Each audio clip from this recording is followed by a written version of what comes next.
Well, glad to see all of you. We just proceed any way you want.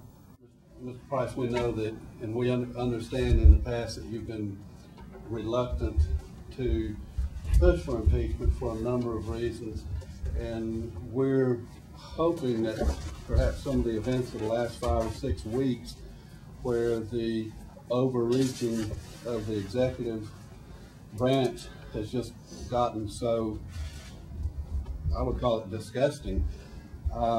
Their blanket claim of executive privilege pertaining to anybody, anytime, on any matter, stonewalling any kind of accountability. House of Representatives needs to stand up to this stonewalling, and we actually think that the stonewalling has perhaps, if you've been inclined or on the fence to consider impeachment, that they pretty much left no other avenue to get any accountability. It seems to me like they've backed the Congress into a corner and dared them to try to make them accountable. And we're hoping that that step that they've taken recently has motivated you to consider the impeachment as perhaps a top priority. As Dave would put it, we feel like we're in a constitutional crisis. Let me just say that the question has never been how much worse things have to get. We don't have to convince you. If the forefathers had a poster child in mind, we think we found them. Yeah, no, that's never been the issue. As I think those of you who have talked with me before know, that's never been the issue. Whether things were bad enough. The issue's always been one of what's the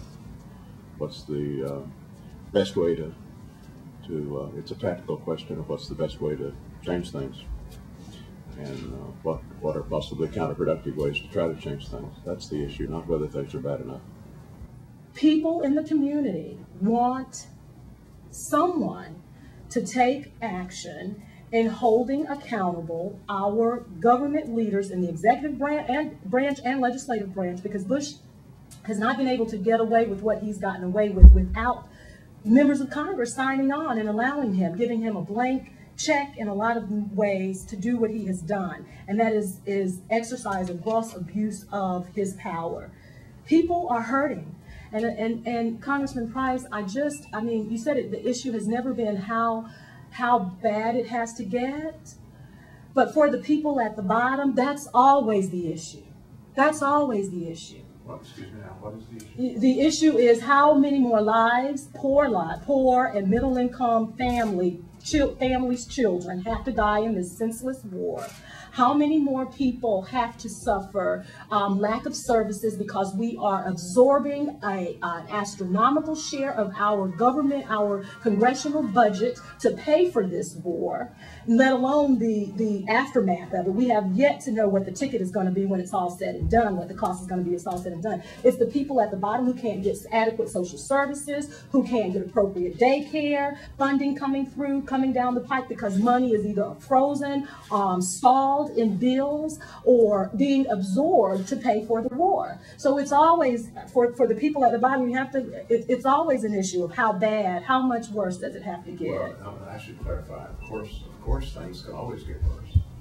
And of course, I and anyone else will have to attend to the actual situation in the community and in figuring out how we're going to deal with it. You know, I wasn't saying that. No, but right now I was talking about a particular tactic. Right, and I think right now where we are is that I think from the voices that I hear in the community, voices speaking, I'm also a minister through the churches, is what has to take place before our leadership realizes that we are at a position now where the only tactic that we see is impeachment. We don't see any other means or ways of resolving the issue that sends the message to the president that he has exercised a gross abuse of his privileges, his executive power, and his privileges that is basically reprehensible, and should not go unpunished. If for God's sakes they can bring charges against Clinton for improprieties and misconduct in his bedroom, certainly we can muster enough energy in the Democratic Party and willpower in the Democratic Party to see that this is at the total opposite end of the spectrum in terms of impeachable acts, and certainly warrants action, that kind of action.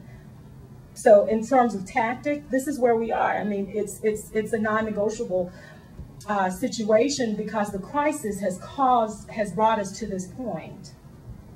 When you talk in terms of tactics, we're wondering what other tactic has been applied. And when you say it's not a question of how bad it has to get, we're wondering why wasn't it stopped? Why wasn't it stopped when the Downing Street memos came out and the lies were shown to have been behind the Iraq war, not weapons of mass destruction? Why wasn't it stopped when illegal wiretapping was first discovered? If it doesn't have to get so bad before Congress moves, then what is the tactics? What are the tactics that have been put into place to have tried to stop it from getting this bad? Or has nothing been put into place? I mean, it looks from my perspective and the perspective of my community as if it's just snowballing. It gets bigger and bigger and bigger. Let's leave like no one's trying to change it. No one's trying to stop it. Well, how can you say that? I mean, I'm interested to know how you can perceive that as someone who's been working his heart out for years to oppose this war and to stop it, who's been working on these issues of housing and poverty in the community and trying to turn our budget priorities around, who's been trying to get some kind of decent solution to this immigration issue, who's been trying to get our energy policy turned around. To say no one's trying to do anything? Is that what you're saying? No, we're saying we do not see the actions taken to stop the abuses of the Bush administration. But you're not saying no one's trying. No. We know you're fighting a good fight. Well, somebody, I forget who it was quoted in the Independent as saying nothing's changed. Democrats were elected to Congress, and we've already given up on that. You know, you know, if that's the way you feel, I need to know that. I need to hear it. But I must say, the notion that with all the work that we've done and the efforts that we're making, and people working harder than ever worked in their lives to turn this thing around, is such a difficult thing, but so vitally important. It's deeply discouraging to be told that none of this matters. We're not saying that it doesn't matter. We're saying what... Or that impeachment's the only solution, when you know very well that impeachment is subject to the very same criticisms you're making of everything else we try to do. Namely, that we can't just do it with a snap of the fingers. Probably can't do it at all. So then it becomes a question of how do we change things? How do we, given that we share not only values, most values I would assume, but we also share a perception of the gross abuse of power and the gross, just the wrongness of this administration's policies. Given that we share that, how are we going to turn it around? That's the question we I think need to address, and I'm ready to address it, but I'm not ready to be accused of not trying. You're working within a system now that has been broken by the people that are in power for years and years of abuse. And so what we're saying is the system is broken. They have shown that they do not care about what the Congress says over and over and over again.